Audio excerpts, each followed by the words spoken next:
The mission at Crosspoint has actually changed over the last 25 years. We started out very public safety oriented. I was responding to a large fire, multiple houses. It was a grass fire, multiple houses on fire.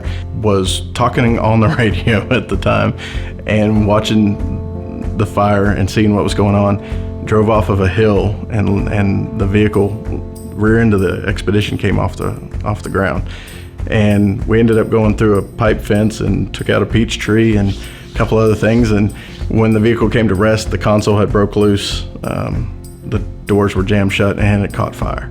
A series of bad things happening at the same time, but when I reached down and grabbed the radio, the portable radio that was in the seat, the antenna had already begun to melt on the radio, but I was still able to key up and call for help and tell everybody what was going on, and they got help to us pretty quick. So we were able to get out of the vehicle. The guy that was with me, we got out of the vehicle and walked away from it, but there was that moment of panic when I grabbed that radio, please work, and it did. And so that was a huge relief for me, and there's stories like that all over the place, of first responders needing help, and that radio is their lifeline.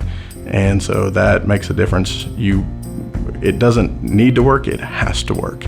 And that's the difference, I guess, for me, from my perspective of delivery of services and making sure we're taking care of those customers, because it has to work every time, every single time. For me, the mission in sales for Crosspoint Communications is to make sure that our end user has the solution that they need to do their job on a day-to-day basis.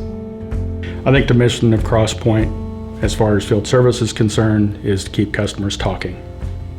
Communications equipment's a complicated business. Most people, it's another tool for them. It's a flashlight, it's a vehicle, it's a TV set that they use.